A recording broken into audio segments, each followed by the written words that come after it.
Di suatu desa, hiduplah seorang janda yang bernama Mbok Rondo. Mbok Rondo sudah tua, suaminya meninggal dunia sejak 10 tahun yang lalu. Dia belum dikaruniai seorang anak, tetapi dia tak lelah berdoa kepada Tuhan agar diberi keajaiban. Suatu hari, ia menjalankan aktivitasnya seperti biasa, yaitu pergi ke kebun dan mencari hasil bumi yang ia tanam. Buat dia beristirahat, dia berkata dalam hati, Tuhan, aku berharap memiliki seorang anak agar bisa membantuku bekerja di kebun. Tiba-tiba muncul suara gemuruh yang menyadarkan Mbok Rondo dari lamunannya. Ia mencari sumber suara tersebut dan betapa terkejutnya dia saat melihat ada raksasa yang sedang berdiri di hadapannya. Raksasa itu berkata, Hahaha, apa kau mendapatkan anak, Mbok Rondo? Aku bisa membantumu. Apa? Benarkah? Lantas, apa yang harus aku lakukan untuk mendapatkan seorang anak?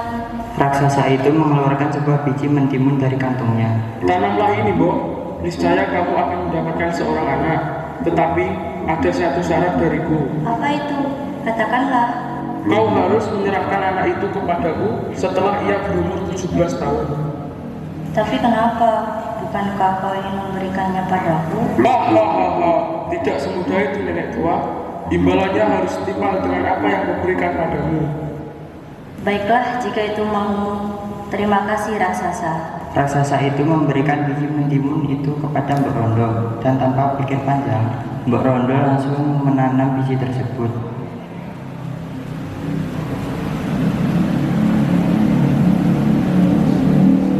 Wah, ternyata ini mentimun emas. Dan besar sekali dia. Aku harus membawanya pulang dan segera membelahnya. Dan akhirnya Mbok Rondo membawa mentimun itu pulang ke rumahnya. Dengan sebuah pisau, Mbok Rondo membelah mentimun itu dengan hati-hati. Dan betapa terkejutnya dia saat melihat ada sosok bayi gemoy di dalam mentimun itu. Ya Tuhan, terima kasih. Akhirnya Engkau memberikanku seorang anak.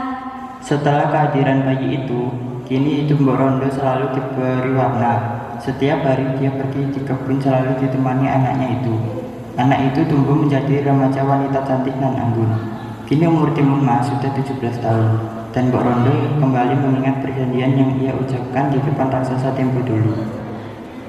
Nenek, kenapa melamun? Ah, tidak anakku. Nenek hanya kecapean. Sini biar Timun Mas pijit kaki nenek. Terima kasih anakku. Di satu sisi, raksasa ternyata juga mengingat perjanjiannya dengan Mbok Rondo. Hahaha, ternyata tak terasa sudah 17 tahun semenjak aku memberikan nenek tua itu biji mentimun. Aku harus menemuinya sekarang. Dan raksasa pun pergi ke rumah Mbok Rondo dan Timun Mas. Di suatu malam yang sunyi, tepatnya di rumah Mbok Rondo, ada dua insan yang tertidur dengan nyenyaknya tiba-tiba dikejutkan dengan suara yang sangat keras. Suara apa itu? Kenapa berisik sekali? Timun Mas pun berjalan keluar untuk melihat siapa yang mengganggu tidurnya. Hahaha, sesuai dugaanku. Ternyata kau tumbuh menjadi gadis yang manis. Apa? Aku tidak mengerti maksudmu, raksasa. Tolong pergilah. Hahaha, sini kamu. Tidak mau, nenek, tolong. Mbok Rondo yang mendengar teriakan anaknya pun langsung terbangun dari tidurnya. Astaga, apa yang kau lakukan di sini? Lepaskan anakku. Hai Mbok, aku sedang menagih janjimu 17 tahun yang lalu. Hah? Apa? Janji? Nenek berjanji apa kepada raksasa ini? Timun Mas, lari. Timun Mas berlari menuju hutan. Sebenarnya ia tidak tahu tujuan ia berlari. Yang ia pikirkan hari ini hanya bagaimana cara ia berlari dari kejaran raksasa. Tetapi raksasa itu sangat besar dan larinya juga sangat cepat. Hai anak manis, kau ingin lari kemana? Timun Mas terus berlari dan akhirnya bersembunyi di balik pohon besar. Dan dia ingat akan kantong pemberian neneknya. Dia membuka bingkisan itu. Terdapat jarum, garam, dan terasi. Timun Mas tidak tahu apa guna dari benda tersebut. Lalu ia mencoba melempar jarum ke arah raksasa. Dan ternyata jarum itu menjadi hutan yang sangat lebat sehingga mengganggu penglihatan raksasa. Timun Mas masih dalam kejaran raksasa. Dia tertangkap olehnya. Akhirnya kena juga. Lepaskan. Timun Mas mengeluarkan sepotong terasi dan melemparkan ke tanah pijakan raksasa itu. Dan terasi itu berubah menjadi genangan lumpur hisap. Apa ini? Aku harus keluar. Timun Mas berlari dan sampai akhirnya dia lolos dari kejaran raksasa. Dia kembali ke rumah Mbok Rondo dan memeluknya. Terima kasih Tuhan, Engkau telah menyelamatkan anakku. Tak apa, Nek. Jangan khawatirkan Timun Mas. Tetapi ada satu hal lagi yang harus Timun Mas lakukan.